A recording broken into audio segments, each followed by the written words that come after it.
Bienvenue sur Teach, votre émission d'enseignement et de maturité spirituelle. Le Seigneur nous a fait grâce cette semaine pour que nous puissions parler exceptionnellement du combat spirituel. Le but, c'est que vous deveniez des véritables guerriers dans le combat spirituel, un disciple de Jésus-Christ. C'est ça le but de cette émission, faire de vous des véritables disciples de Jésus-Christ. Et le Fils de l'homme, il est apparu pour détruire les œuvres du diable. Il en fait donc partie de notre mission que de pouvoir suivre son exemple. Nous avons commencé dès le début de cette semaine à apprendre justement, ça fonctionne comment? Le combat spirituel. Et à la dernière session, nous avons commencé à apprendre l'organisation du royaume du diable. Parce que le combat spirituel est une guerre, conflit de royaumes. Comment est organisé l'adversaire? On ne veut pas tout savoir, mais on peut néanmoins savoir à qui on a affaire. Et on a parlé lors de la dernière session de Satan en particulier. On a dit beaucoup de choses sur ce que lui, il est. Mais maintenant, apprenons qui d'autre est avec lui dans ce même camp, qui tente malgré tout de nous empêcher d'accomplir le plan de Dieu, mais qui sont perdants pour la vie à cause de l'œuvre de Golgotha. Alors, let's teach. Grandissons ensemble. On a appris dernièrement que Satan s'appelle Prince des Ténèbres, une formulation théologique qu'on trouve dans la Bible aussi. Il est le séducteur, il est le tentateur, il est l'accusateur. On a appris beaucoup de choses sur lui. Et on a fini par dire 3 vérités dont j'avais vraiment besoin de mettre au clair. Premièrement, Dieu n'a pas perdu le contrôle sur le diable. Deuxièmement, Satan n'est pas omniscient, il ne sait pas tout. Et troisièmement, je dis, par exemple, qu'il a suffi que de Michael et des anges pour pouvoir bouter le diable dehors.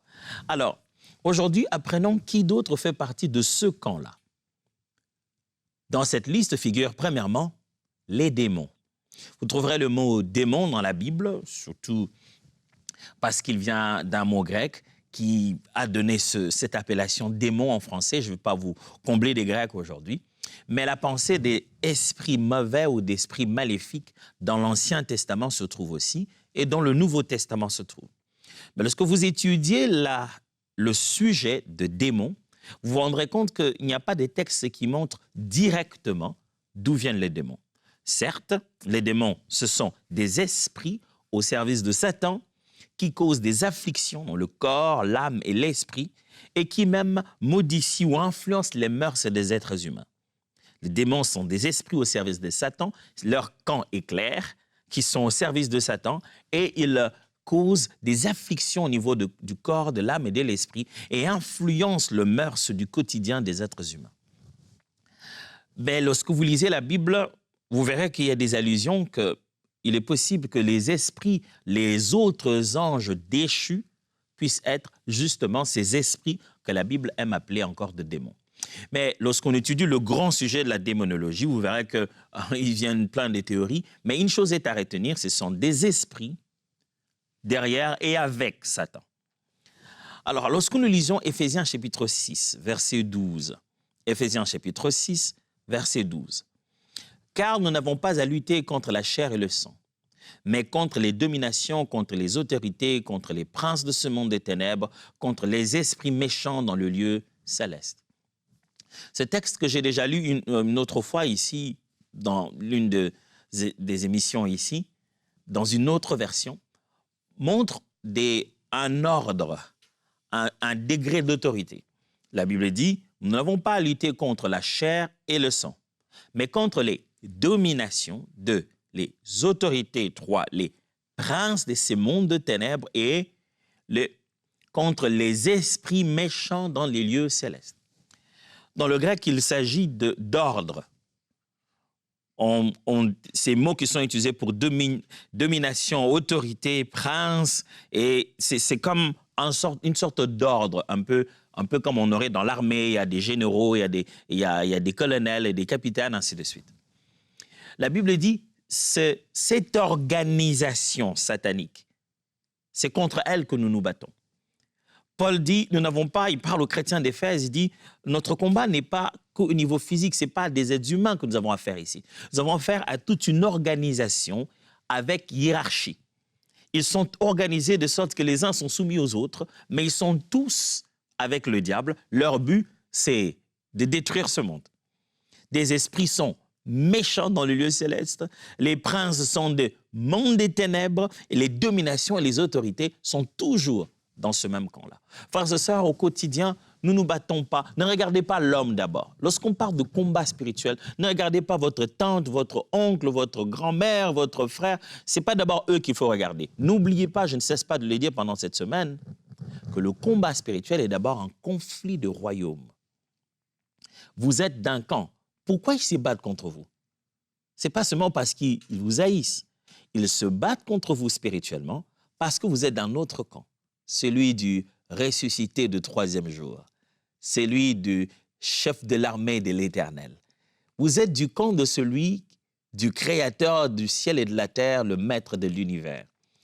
Et eux, ils sont d'un autre camp, de ceux qui ont perdu à la croix de Golgotha, de ceux qui ont été précipités par Michael et ses anges.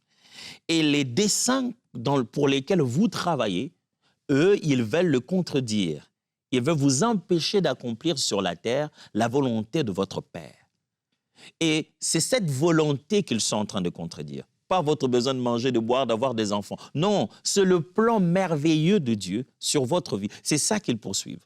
Et si ce plan-là, alors, s'est traduit par le fait d'avoir un travail, d'être en santé, ils sont en train d'attaquer les effets parce qu'ils veulent arrêter la cause.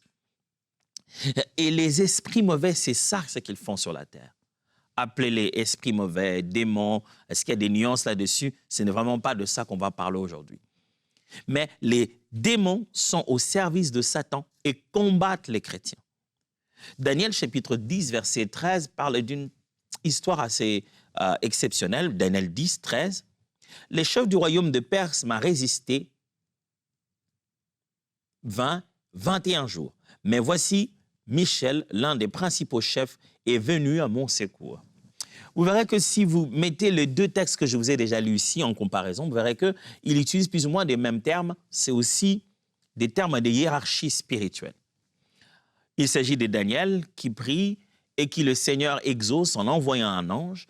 Et l'ange qui vient pour lui apporter le message lui explique ce qui s'est passé. En lui disant, bon, écoute, j'étais déjà en route depuis longtemps. Hein. Et puis, pendant 21 jours, il l'a appelé le chef du royaume de Perse. Il a utilisé un terme comme ça. Ce n'était pas le roi terrestre de Perse. Mais il a utilisé un terme qui ressemble aussi à des royautés, à des autorités physiques, mais qui représentait une puissance spirituelle, semblable à celle dont Éphésiens a appelé ici les esprits méchants dans les lieux célestes, ou simplement les princes de ces mondes de ténèbres, ou simplement les autorités ou les dominations. Alors il dit, c'est un chef du royaume de Perse qui m'a résisté pendant 21 jours, mais voici Michel, l'un des principaux chefs, est venu à mon secours. Voyez, l'ange explique aussi que de leur côté, le côté des anges de Dieu, il y a aussi une organisation. Et dans cette organisation, Michel n'est pas le seul principal chef, mais il dit l'un des principaux chefs est venu me secourir. On voit qu'il y a une guerre spirituelle que Daniel n'a pas activée d'aucune manière. Daniel n'est pas conscient qu'il a mis cette guerre en mouvement. Ce n'est pas une prière de Daniel qui est en train de faire combattre les anges. Parce que des fois, c'est comme ça que la plupart des chrétiens, malheureusement, pensent. Ils pensent que quand nous prions au nom de Jésus et puis nous mettons en fait nos anges se mettre à se battre avec les démons, non, c'est pas comme ça. Dans le combat spirituel, il existait déjà une guerre qui a lieu à ces niveaux-là. Une guerre invisible pour laquelle nous ne sommes même pas conscients d'avoir mis en action, ou je devrais dire, comme on le dit souvent, activer nos anges ou qu'on ait donné permission aux anges qui sont autour de nous pour combattre en notre faveur. Frères, si nous devions faire ça, nous serions morts depuis longtemps. Parce qu'il se passe tellement de choses spirituelles autour de nous dont on n'est pas conscient. Et si ça nous appartient à nous de prendre conscience de ce qui se passe, pour que nous puissions demander aux anges de commencer à combattre en notre faveur, je vous assure, on aurait déjà notre tête par terre.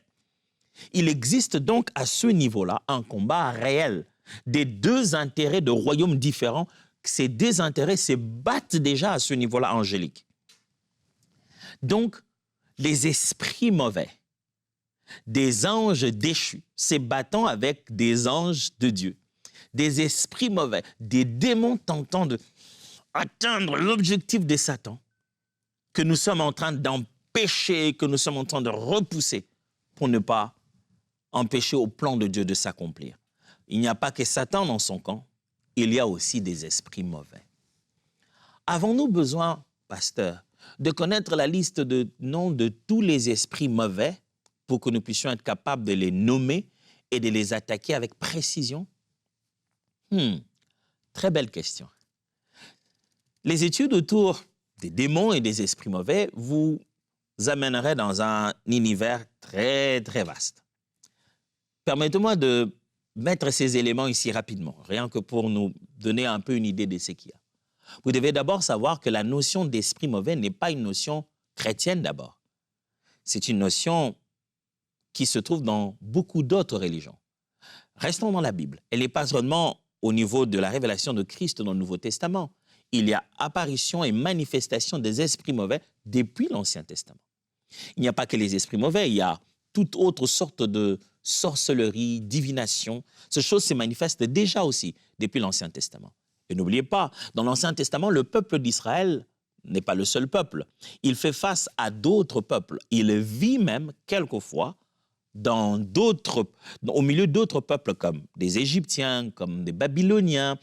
Il vit en déportation. La notion d'esprit ou d'esprit mauvais ou d'esprit maléfique est partagée. Ces autres populations et ces autres peuples avaient aussi leur conception des esprits maléfiques. Et vous allez découvrir par là que les peuples-là avaient leur propre nom sur des démons et des esprits mauvais. Ils les appelaient selon qu'ils pouvaient les appeler, de leur propre manière.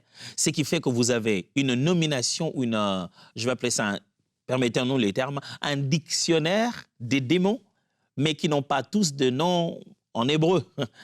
Parce qu'il y en a dans chaque peuple une façon de nommer les esprits. Et ce n'est pas une étude où on a commencé à voir chaque démon, on dit, bon, toi, une tête comme ça, bon, toi, on t'appellera comme ceci. Toi, non. Chaque peuple et chaque culture a dû nommer un esprit. Et ce sont les mystiques, les gens versés dans les choses démoniaques qui, de fois, à travers leurs témoignages ou partageant leurs documents, qui exposent ces contenus, soi-disant, de comment ils appelleraient les démons. Mais vous verrez que Christ ne fournit pas d'effort à vouloir faire une étude approfondie sur quel est le nom de chaque démon. Non, ça ne l'intéresse pas. Jésus a plutôt pris l'habitude d'appeler le démon par ses causes, par ses effets, je vais dire. On se souvient bien du cas où le fou de Gadara, Jésus a voulu identifier de qui il s'agit. Il dit, mais c'est quoi ça? Qui êtes-vous?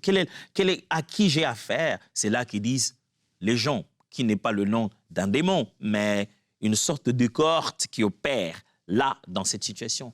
Mais vous verrez souvent, dans le reste de cas, Jésus-Christ nommait les esprits mauvais, les démons auxquels il a affaire, il les nomme par leurs effets. Il dit esprit sourd, muet, esprit d'infirmité. Il appelle par l'effet que cet esprit-là a causé dans ce corps. Pas besoin de savoir comment s'appelle un démon de telle maladie, il s'appelle dans tel... Non. Pas besoin de savoir. Qu'est-ce qu'il cause comme effet? Qu'est-ce que j'ai devant moi? C'est comme ça que je le nommerai. Et c'est comme ça que je le chasserai. Donc, ce n'est pas comme si dans le monde spirituel, vous êtes sur le point de chasser un esprit d'infirmité. Vous dites, esprit d'infirmité, sors. Et l'esprit d'infirmité dit, oh, ça ne m'a pas touché, c'était pas moi, tu ne connais pas mon nom. Tu dis, esprit d'infirmité sort, dit, ce n'est pas moi. Non, pas du tout. Spirituellement, ça fonctionne comme ça. Quand j'identifie l'effet de l'esprit, je peux nommer le démon sur base de l'effet. Et il sait que c'est à lui que je parle. Et c'est ce que Jésus faisait. Il dit, esprit sourd et muet, sors. Il appelait même l'esprit par l'effet qu'il cause. Il dit même que c'est l'esprit qui est sourd, muet. Et pas seulement l'esprit de sourdité, mais il appelle esprit sourd et muet. Sors de ce corps. Et l'ordre donné et les choses se sont accomplies. Frères et sœurs, je voudrais vous dire que nous avons une guerre spirituelle et nous nous battons contre des esprits mauvais contre des démons qui sont au service du diable. Et ils viennent causer des afflictions, ils viennent détruire le corps des êtres humains, ils viennent abîmer les réalités émotionnelles. On va voir ça un peu plus loin lorsqu'on va parler des armes que l'ennemi détient. Alors, si on a appris que dans l'organisation satanique dans le combat spirituel, il y a Satan, il y a aussi les démons. Troisièmement, il y a ce qu'on appelle les initiés aux ténèbres. Les initiés aux ténèbres. On trouve ça où dans la Bible? C'est un terme que je trouvais pour résumer ce que je m'apprête à vous dire maintenant. Vous trouverez qu'il existe dans l'organisation satanique une organisation humaine des recrutés du diable. Voilà. C'est-à-dire, soit ce sont des personnes qui sont soit dans des courants mystiques, dans des courants ésotériques, qui sont en train de manipuler les esprits, disent-ils, des esprits mauvais ou des esprits humains des morts. Ils entrent en contact avec des morts et des démons pour pouvoir soit se procurer de la chance ici, ou manipuler le sort, les destins des êtres humains, ou tenter de dominer leurs semblables. Mais ils ont intentionnellement, délibérément accepté de suivre cette autre voie. Ils sont donc initiés à une certaine forme de spiritualité. Je vais permettre d'utiliser le terme initié dans les deux sens. Nous, chrétiens, nous sommes initiés à la foi chrétienne. N'ayez pas peur du terme initié, ok? C'est juste dire, nous sommes enrôlés et nous sommes passés par un baptême pour ça. Ok? C'est comme ça qu'on appelait ça l'initiation à la foi chrétienne, c'est-à-dire vous passez par le passage qui vous fait partir de la mort à la vie. Nous sommes appelés à Christ, nous sommes devenus enfants de Dieu. C'est notre façon, par la foi en disant « Jésus, je t'accepte », c'est notre façon par laquelle nous sommes entrés dans le royaume du Fils de son amour. Vous vous souvenez? Il nous a sortis des ténèbres, sortis du péché, et nous a transportés dans le royaume du Fils de son amour.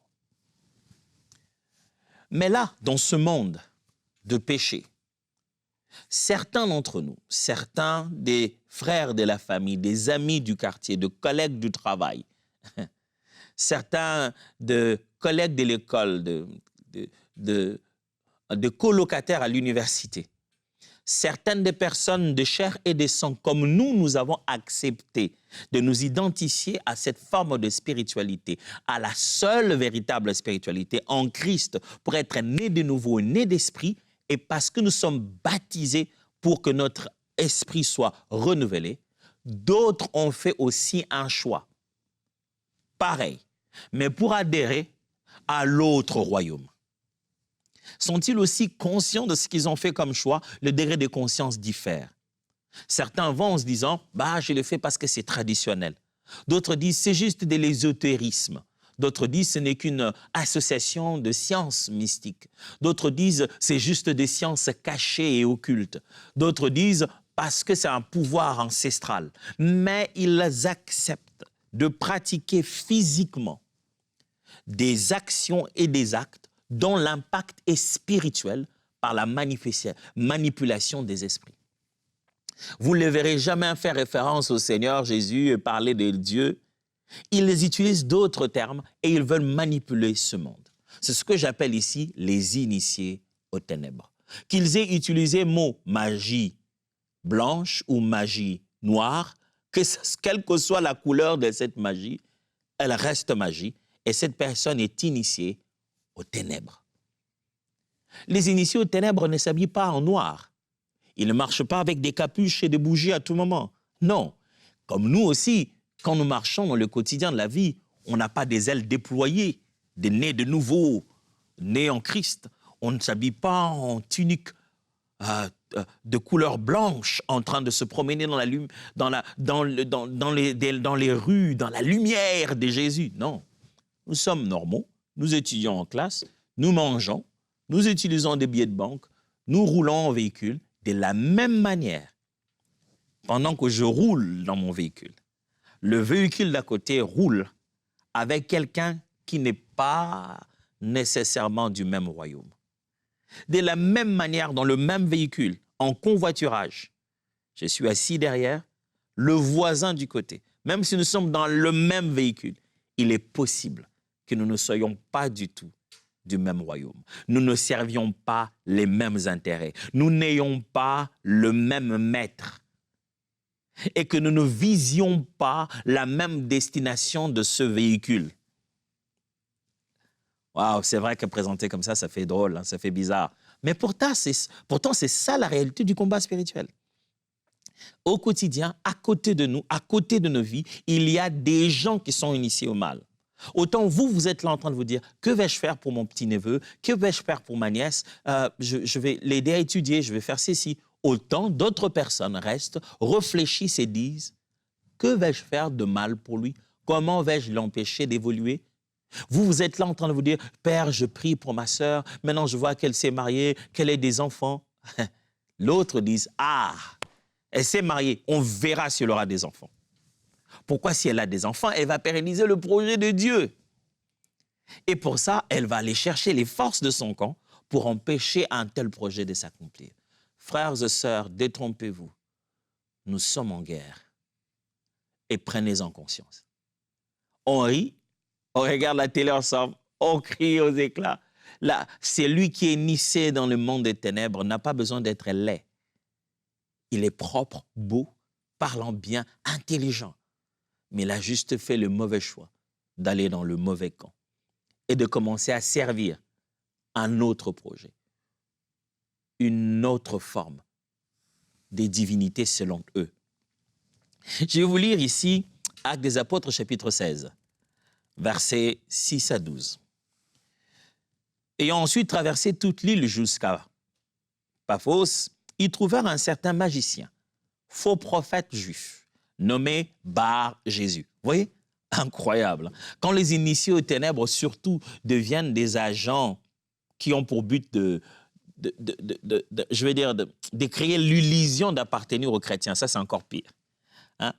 Lui ici s'est fait nommer Bar-Jésus. Il y a des initiés aux ténèbres qui travaillent dans l'extension, je vais utiliser un terme, ce sont des initiés aux ténèbres affectés près des hommes et des femmes de lumière. Voilà. Ils sont initiés aux ténèbres, mais on les a affectés à venir être espions dans notre camp. Se faisant appeler pasteurs, prophètes, apôtres, docteurs, se faisant appeler évangélistes, mais ne l'étant pas. Se faisant appeler frères dans les seigneurs, choristes, mais ne l'étant pas. Parce qu'ils ont besoin d'être le plus proche que possible de notre plan pour nous empêcher d'évoluer. Quelqu'un s'est dit, mais pourquoi nous aussi on ne s'approcherait pas de près pour les empêcher à eux? Non, non, non, attention. C'est nous ici qui sommes en train d'avancer. C'est eux qui tentent de nous arrêter. Nous n'avons pas but de tenter de les arrêter, ils ne vont nulle part. Le projet du bonheur est sur nous. Le plan fonctionne en nous. C'est eux qui essaient d'arrêter le plan. Nous, ils n'ont pas de plan là-bas. C'est le plan de l'humanité est investi en nous. Et c'est eux qui tentent de venir à l'encontre de cela. Et ici, le texte parle d'un certain Bar-Jésus. Imaginez-vous, waouh, Bar-Jésus, littéralement, veut dire fils de Jésus. Il donne l'impression même, vous entendez ça, vous avez l'impression, il a des liens avec Jésus? Non, il n'en a pas du tout. La Bible l'appelle faux prophète, un magicien en plus. Je continue. Et ensuite, traverser toute l'île jusqu'à Paphos, ils trouvèrent un certain magicien, faux prophète juif nommé Bar-Jésus, qui était avec le proconsul Sergius Paulus, homme intelligent. Ce dernier fit appeler Barnabas et Saul et manifesta le désir d'entendre la parole de Dieu. Mais Élymas, c'est ça son nom, le magicien, car c'est ce que signifie son nom, Élymas signifie le magicien, leur faisait opposition, cherchant à détourner de la foi le proconsul. Alors Saul, appelé Paul, rempli du Saint-Esprit, fixa le regard sur lui et dit, « Homme plein de toute espèce de ruse et de fraude, fils du diable, ennemi de toute justice, ne cesserais-tu point de pervertir les voies droites du Seigneur ?» Vous avez vu? C'est ça. Tenter de pervertir les voies droites du Seigneur.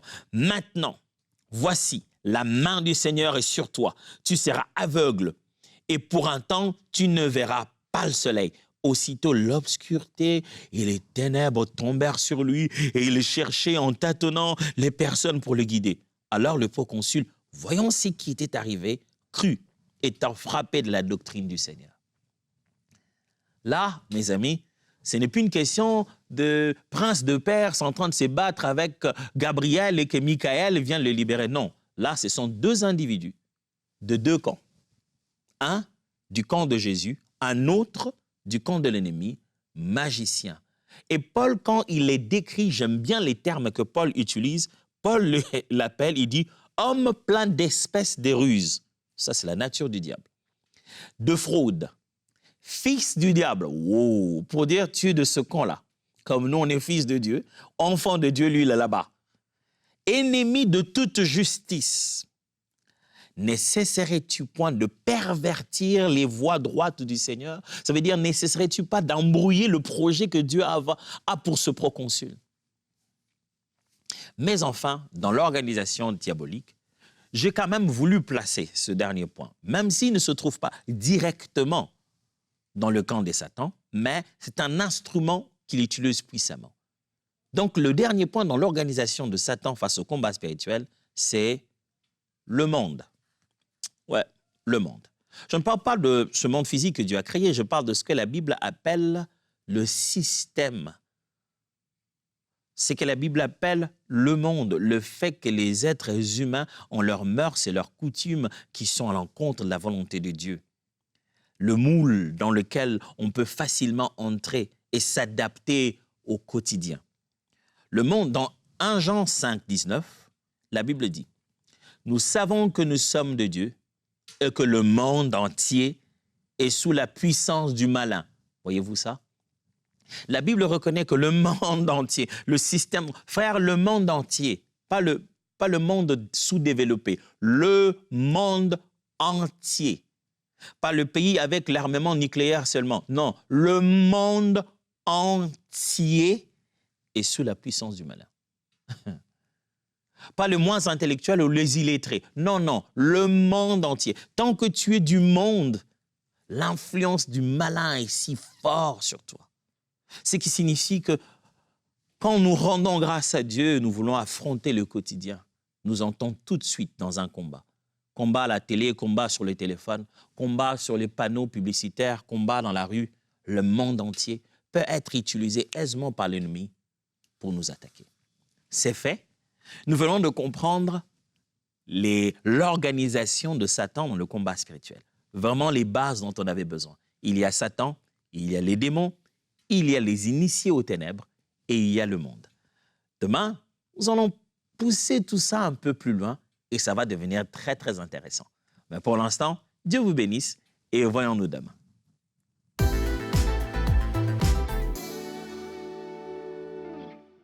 Chère famille des partenaires, récemment, nous vous avons partagé des nouvelles exclusives et importantes. Vous allez être très surpris et très content. 15 minutes par jour pendant 2 mois. Donc un laps de temps très défini, la personne elle aura tout l'éventail de c'est quoi être un chrétien. On aura donc la Bible multiversion. Donc on a les notes, les liens, les stickers. C'est un projet titanesque, c'est vraiment énorme. Tous les projets, toutes les applications qui sortent de cette envergure-là, il y a toujours une version bêta. 50 personnes au total, il nous faut pour ma Bible. C'est tout nouveau, c'est sorti aujourd'hui. Un nouvel espace sur le site qui s'appelle l'espace partenaire. Alors sur cet espace, comme vous le voyez, vous pourrez suivre l'actualité des projets, participer à nos lives privés, consulter l'historique de vos dons. Vous pouvez désormais retrouver ce live en intégralité sur votre espace partenaire. Connectez-vous dès maintenant sur emcitv.com/partenaire. Merci pour votre précieux soutien.